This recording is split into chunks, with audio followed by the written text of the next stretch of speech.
MLC Babu Rajendra Prasad గారు మనతో phone లైన్లో సిద్ధంగా ఉన్నారు. ఇదే విషయంపై మాట్లాడేందుకు. రాజేంద్ర ప్రసాద్ గారు నమస్కారం అండి. నమస్తే అండి.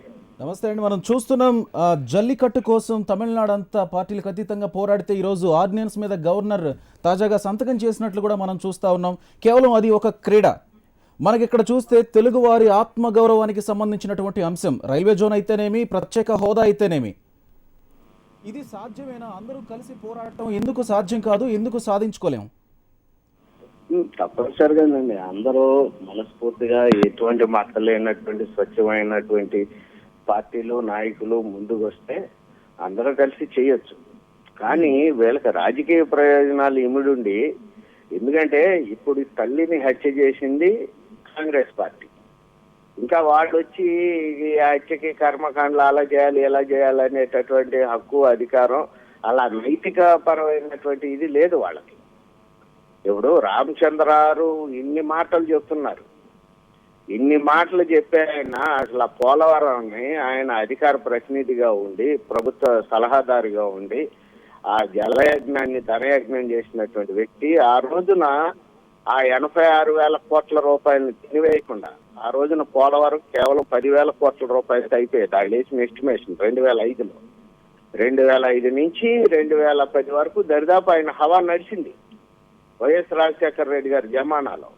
ఆ తర్వాత కూడా ఆయన ముఖ్యమైనటువంటి సలహాదారుడిగా ఆంతరంగికుడిగా రాజశేఖర గారికి కానీ కిరణ్ కుమార్ రెడ్డి గారికి కూడా ఉన్నాడు ఆయన.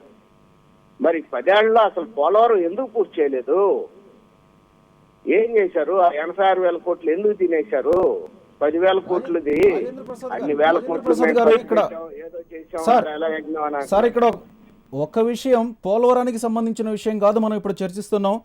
ప్రత్యేక హోదాకి జల్లికట్టు స్ఫూర్తితో ఆంధ్రలో కూడా పార్టీలకు అతీతంగా అందరూ కలిసి ఉద్యమిస్తే సాధించుకుందాం, దానికి ముఖ్యమంత్రినే ముందుగా పెట్టి ఆయన వెనకే మేము నడుస్తామని అటు కాంగ్రెస్ పార్టీ కానీ వైసీపీ కానీ అందరూ చెప్తున్నారు. టీడీపీ ఎంతవరకు సుముఖంగా ఉంది దీనికి? లేదంటే ఇది గతించిన అధ్యాయం అన్నట్టే ముందుకుందా? లేదంటే ప్రత్యేక ప్యాకేజీని ఆహ్వానించే పరిస్థితిలో ఉందా? ఆహ్వానిస్తున్నామని ఇంతకు ముందే చెప్పారు.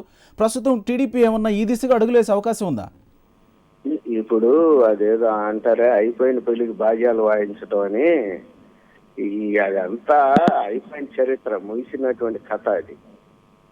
ఇప్పుడు ఒకటండి, కాంగ్రెస్ పార్టీ ప్రత్యేక హోదా మీద ఉద్యమాన్ని మొదలెట్టింది. గుప్పెడు మంది కూడా వాళ్ళకి రాలేదు. వైఎస్ఆర్ పార్టీ మొదలుపెట్టింది.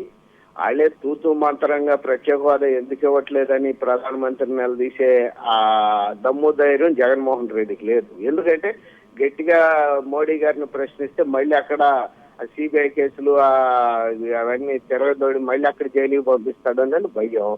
కనుక విశ్వసనీయత లేని పార్టీలతో మేము చేసేది అవసరం లేదండి.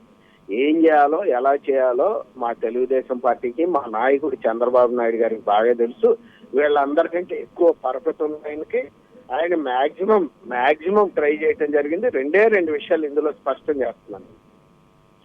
ఒకటి, ప్రత్యేక హోదా కంటే ప్రత్యేక ప్యాకేజీ ద్వారా అనేక రకాలైనటువంటి లబ్ధులు మనం పొందాం. ఆర్థిక లబ్ధి ముఖ్యంగా పొందాం. అలాగే పోలవరం ప్రాజెక్టు మొత్తం వాళ్ళ కేంద్రం నిర్మించేటట్టు తీసుకున్నాం. సో ప్రత్యేక హోదా కంటే ప్రత్యేక ప్యాకేజీనే చాలా బెటర్ అనేది స్పష్టంగా అర్థమవుతుంది. అది ఒకటే. రెండు, ప్రత్యేక హోదా రావటం ద్వారా ఇతర రాష్ట్రాలు, ఈ రకంగా ఈశాన్య రాష్ట్రాలు ప్రత్యేక హోదా పొంది ఉన్నాయి, ఏమీ లబ్ధి పొందలేదు. తర్వాత గతంలో ప్రత్యేక హోదా ఉన్నటువంటి ఈశాన్య రాష్ట్రాలకు కూడా విత్డ్రా అయిపోతున్నాయి, తీసేస్తున్నారు. ఇక అత్యంత ముఖ్యమైన పాయింట్ ఏంటంటే మూడోది, ప్రత్యేక హోదా ఇచ్చేటటువంటి ఆ దృష్టిలో, ఆ యాంగిల్లో ప్రధానమంత్రి మోడీ గారు లేరు. అది స్పష్టంగా అర్థమవుతుంది మనకే కాదు. ఏదో ఆయన పక్కమటే ఆయన సొంత రాష్ట్రం గుజరాత్కి ఇచ్చో, లేకపోతే కేరళకి ఇచ్చో, లేకపోతే బెంగాల్కి ఇచ్చో, లేకపోతే అడుగుతున్న ఒరిస్సాకు ఇచ్చి మనకి ఇవ్వకపోతే అప్పుడు మనం ఉద్యమించవచ్చు. కానీ ప్రత్యేక హోదా అనే అంశాన్ని పూర్తిగా టోటల్ గా అవాయిడ్ చేసి 36% రాష్ట్రాలకు ఇస్తున్నటువంటి పన్నుల్ని 46% పెంచాను కాబట్టి అది అవసరం లేదు అనేది ఆయన పాలసీ డెసిషన్ తీసుకున్నాడు ప్రధానమంత్రి గారు. ఇక ఆయన డెసిషన్ తీసుకుని స్టబన్ గా దాని మీద నిలబడిన తర్వాత మనం అవ్వని పెళ్లికి 10 ఏడుగులు ముత్తుకోళ్ళు పెట్టుకుంటామా? అయితే అయ్యేటటువంటి పెళ్లికి కావాల్సినటువంటి కోరికలు చిట్టా పెట్టి తెచ్చుకుంటామా? సో అయ్యేటటువంటి విషయానికి తెచ్చుకున్నాం. ఎక్కడ జల్లికట్టు వేరండి, లేకపోతే ప్రత్యేక హోదా వేరు. అది ప్రభుత్వం నేను చెయ్యను అని చెప్పి స్టబన్ గా కూర్చుంది కేంద్ర ప్రభుత్వం. ప్రత్యేక హోదా మనకే Thank కాదు, you, ఏ thank you. రాష్ట్రానికి చేయనాలి. Right, thank you. అది సుప్రీంకోర్టు నిషేధం విధించింది. దానిపైన వచ్చినటువంటి కేసు జరిగింది అనమాట. జల్లికట్టుని Right, right. కేంద్రం ఆమోదం ఇచ్చింది. కేంద్రం ఓకేనే, కానీ సుప్రీంకోర్టు ఒప్పుకోవట్లేదని ఎంతకాలం ఆపింది.